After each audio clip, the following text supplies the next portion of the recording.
Okay, so now we need to give the animator something that's easy to animate with. Let me go back and press Q for my selection tool. It'd be a real pain as an animator to have to view these joints all the time. Okay, they're pretty ugly. It wouldn't be very nice of us as a rigger to do that to them. So what we can do is add controls to these joints. So any joint that we intend for the animator to use directly, let me restate that and maybe be the same way. I just want to make sure I said it correct. Anything that we want the animator to control directly, we need to create a control for it. Okay, so like the elbow, for instance, we want the animator to be able to control that, so we'll add a control to it. But the knee, on the other hand, we don't want a knee control per se. We have this pull vector object, and that's going to be our knee control. Okay, but we're not going to control the rotation of the knee directly. We're going to control it with this foot control, and that's going to do all the rotating. It's going to do all the rotating of these leg joints for us. Okay, so to add a control, and the most common type of control there is are NURBS curves. And we'll just go to our Create menu, NURBS primitive circle. And we get an object that looks like this. Okay, we want to parent that to this joint. So I'm going to turn off my mesh for now.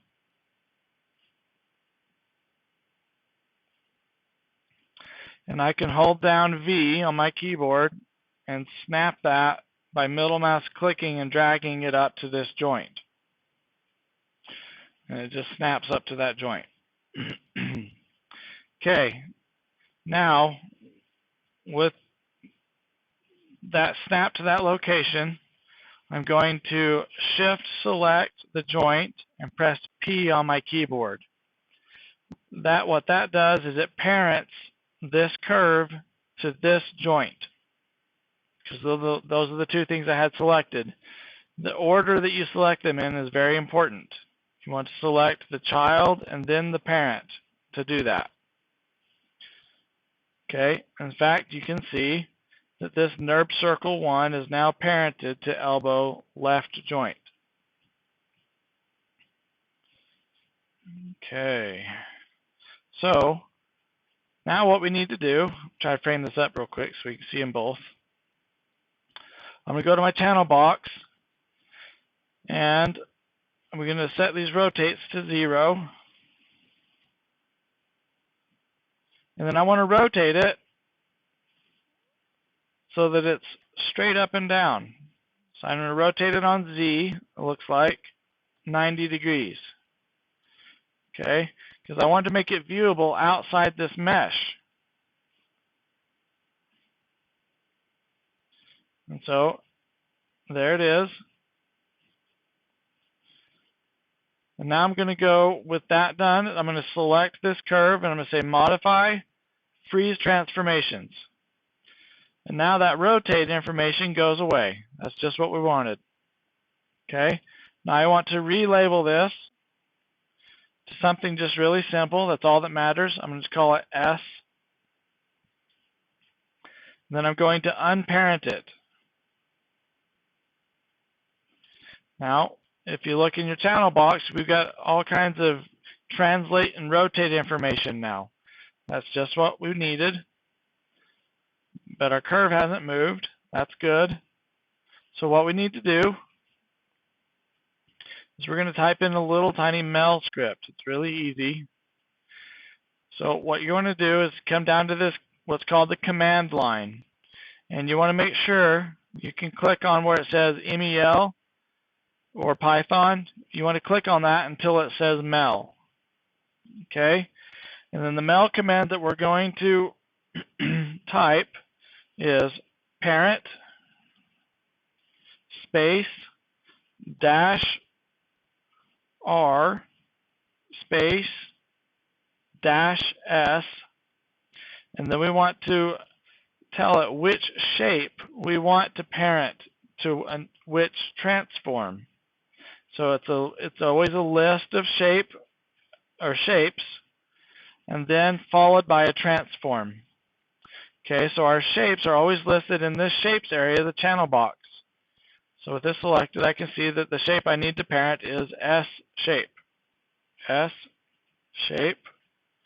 Now I need to parent it to this joint. So I'm going to select that joint, and so I can confirm the name that it has, elbow underscore L underscore joint. So I'll type that in, elbow underscore L underscore joint, and then I'll end it with a semicolon. And I'll press enter. Okay. Now, I made a little boo-boo. It's not a great big one, but this shape is now parented to this joint. And because it is, shapes cannot be moved in 3D space. Their components can, but they can't as a whole. But what can happen is their transform they belong to can be moved around. And so that's what we've done, is we've made this shape belong to this joint.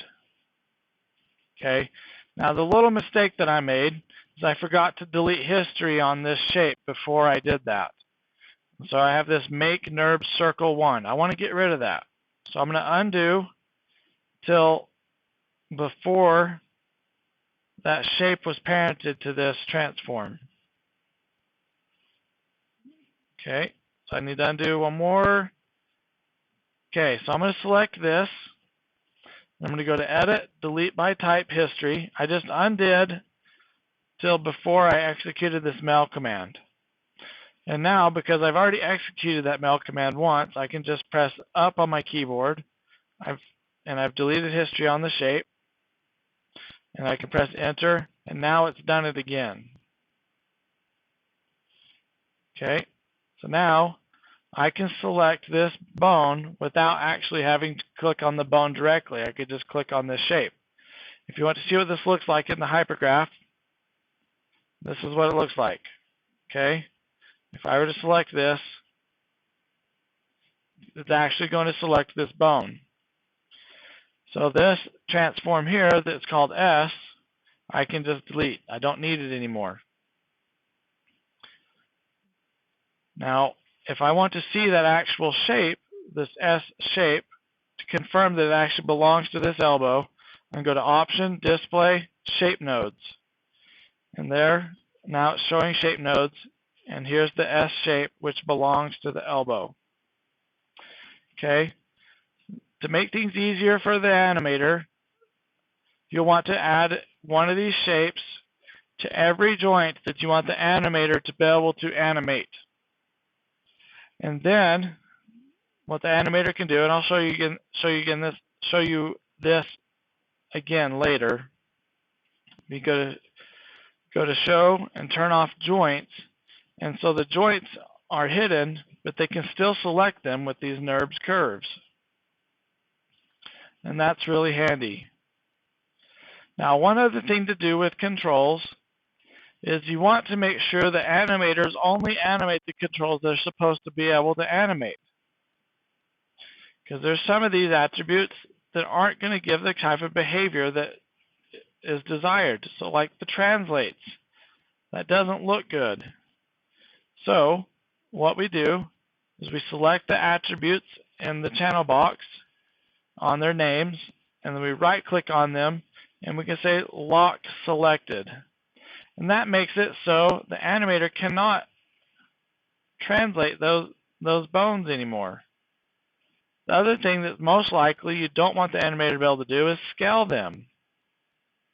We don't really want them to be able to turn off the visibility. So I can just select all these attributes and right click on them and say lock selected. And now, if they go to their scale tool, they can't scale it either. All the handles are gray. The only thing they can do is go to the rotate tool and rotate it.